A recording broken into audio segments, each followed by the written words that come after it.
Sometimes all it takes is a single social media post from a major political figure to get the whole world talking. And that's exactly what happened here, a claim that the United States has lost India, one of its most important strategic partners. But is there any truth to it? And that really is the million-dollar question, isn't it? Has the U.S. actually lost India to its biggest rivals, China and Russia?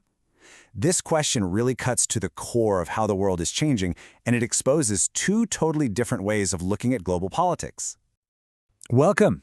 In this explainer, we're going to cut through all the noise and the headlines to figure out what is really going on with this absolutely critical relationship between the U.S. and India. Okay, so first things first, let's look at the exact statement that kicked off this entire firestorm.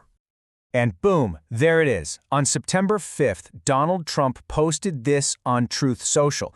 And the timing here is absolutely key. This wasn't just some random thought. It landed right after a couple of major international events. So what was the trigger? Well, two big things were happening. First, India kept buying a ton of discounted crude oil from Russia.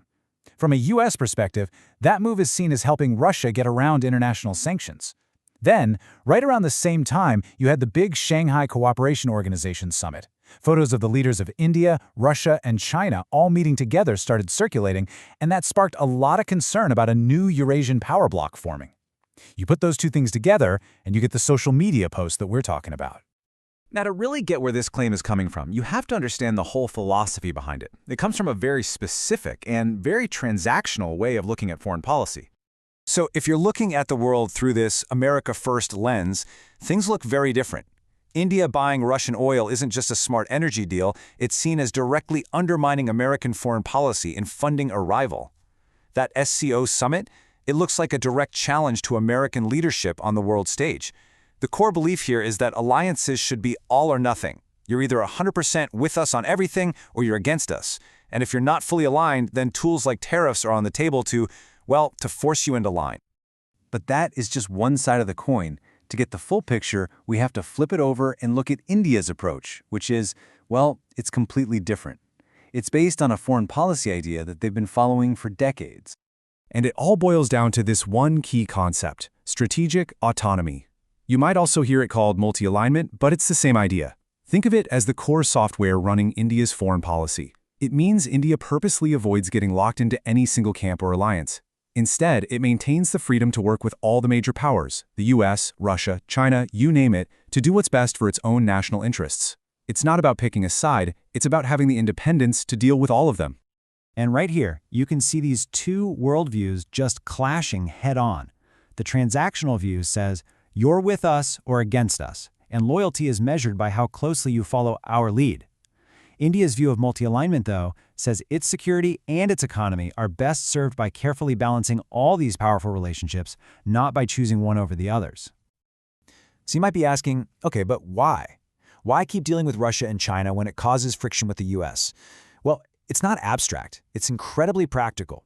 Russia has been a key partner for India for ages, supplying it with affordable energy and, maybe more importantly, critical defense technology that its military depends on.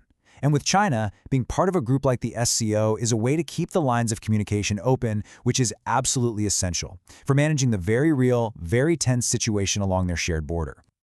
So, we've got the fiery political rhetoric on one side and India's complex strategy on the other. But you know what they say, actions speak louder than words. What do the actual deals, the facts on the ground, tell us about the US-India relationship? And this is where it gets really interesting. Because if you tune out the noise and look at what's actually happening, the picture is totally different. The partnership is deeper than ever. I mean, we're talking about a landmark deal for GE to co-produce some of the world's most advanced fighter jet engines in India. That is a massive transfer of sensitive tech. In energy, American companies are playing a huge role in building out India's nuclear power grid. And in tech, Apple is moving a huge chunk of its iPhone manufacturing to India, which is a key part of the shared US-India goal of moving supply chains away from China. These aren't just minor agreements. These are the very pillars of a powerful strategic partnership. And really, holding all of this together, underneath everything else, is this one massive shared strategic goal. Both the United States and India are deeply, deeply invested in balancing out China's growing power in the Indo-Pacific region. This is the strategic glue, and it's so strong that it often overrides any of the other disagreements they might have. Okay, so when you put all these pieces together, where does this leave things? Where is this incredibly important and, yeah, pretty complicated relationship headed from here? Well, looking ahead, we can probably expect some bumps in the road. For sure, the tough talk and threats of tariffs could cause some short-term drama. But, and this is a big but, that underlying foundation we just talked about, those deep ties in defense and technology, that provides a really, really strong base of stability. The things you really want to watch to see how healthy the relationship is are the next round of high-level meetings and, of course, the Quad summits. That's where we'll see the truth.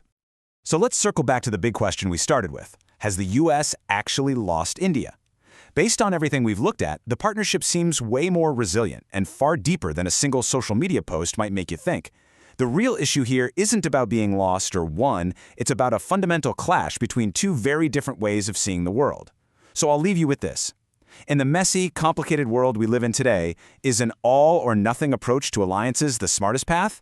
Or is India's pragmatic balancing act the more clever way to play the game?